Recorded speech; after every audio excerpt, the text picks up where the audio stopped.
Hello viewers, আপনাদের সকলকে জানাই আমার বাংলা মেডিসিন ইউটিউব চ্যানেলের পক্ষ থেকে হার্দিক অভিনন্দন ও আন্তরিক শুভেচ্ছা। তো বলতে বলতে প্রতিদিনের মতো আজকে আবারও হাজির হয়েছি সেই বাংলা মেডিসিন সম্পর্কিত কিছু তথ্য নিয়ে আলোচনা করার জন্য। তো আজকে যে মেডিসিনটি নিয়ে আলোচনা করতে চলেছি সেটি হলো অ্যামাইনো গ্লাইকোসাইড গ্রুপের একটি ব্রড স্পেকট্রাম অ্যান্টিবায়োটিক, যেটি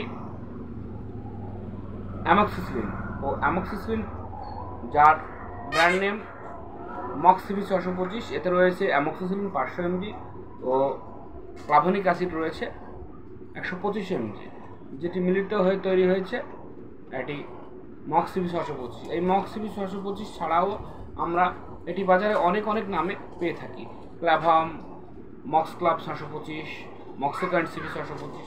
তো আমরা জানবো এই মক্সিবি 625 অর্থাৎ অ্যামক্সিসিলিন ও অ্যামাইনো গ্লাইকোসাইড গ্রুপের যে অ্যান্টিবায়োটিক, তার সঙ্গে রয়েছে ক্লাভনিক অ্যাসিড 125 mg। দুটি মিলিত হয়ে কিভাবে আমাদের শরীরে কাজ করে, এর সাইড ইফেক্ট কী আছে, এর মোড অফ অ্যাকশান কী রয়েছে, এর আন্তঃপ্রক্রিয়া কী আছে, সে বিষয় নিয়ে আজকে আলোচনা করতে চলেছি। তো এই অ্যামক্সিসিলিন ও ক্লাভনিক অ্যাসিড মিশ্রিত হয়ে যে মেডিসিনটি তৈরি হয়েছে এটি হলো একটি ব্রড স্পেকট্রাম অ্যান্টিবায়োটিক। এটি আমাদের শরীরে যেমন ব্যাকটেরিয়াল ইনফেকশনের উপরে কাজ করে থাকে। আমাদের ওয়েদারের কারণে কী হয়, অনেক সময় কোল্ড ফিভার হয়। কোল্ড ফিভারের ক্ষেত্রে এই মেডিসিনটি আমরা দারুণভাবে কাজ করতে থাকি। তাছাড়াও কী হয়, অনেক সময় আমাদের ড্রিঙ্ক বা মদ্যপান, ধূমপান ইত্যাদির কারণে অনেক সময় আমাদের ফুসফুসে ইনফেকশন হয়, যার ফলে এই মেডিসিনটি প্রয়োগ করলে ফুসফুসের সমস্ত রকম রোগ থেকে আমরা মুক্তি পেতে পারি। এছাড়াও কী হয়, ল্যারিঞ্জাইটিস, ফ্যারেঞ্জাইটিস, টনসিলাইটিস বিভিন্ন সমস্যায় বা বিভিন্ন ইনফেকশানে এই মেডিসিনটা আমরা প্রয়োগ করে থাকি। এছাড়াও ডাক্তারবাবুরা কী হয়, যে কোনো অপারেশনে বা অস্ত্রোপচারের পূর্বে ইনফেকশনজনিত কারণকে এড়াতে ডাক্তারবাবুরা এই মক্সিবি 625 অর্থাৎ অ্যামক্সিসিলিন মেডিসিনটি ব্যবহার করে থাকেন। তো এই মেডিসিনটি শুধু যে কোনো ব্যাকটেরিয়াল ইনফেকশনের উপর যে কাজ করে এটা নয়, এটা ব্যাকটেরিয়াল ইনফেকশন ছাড়াও অনেক সময় কী হয়, আমাদের যে প্রোস্টেট গ্ল্যান্ডে ইনফেকশান বা ইউরিনারি ব্লাডারে, ইউরেথ্রায় অনেক সময় আমাদের ইনফেকশন দেখা দেয়, সেক্ষেত্রেও এই মেডিসিনটি দারুণভাবে কাজ করে থাকে।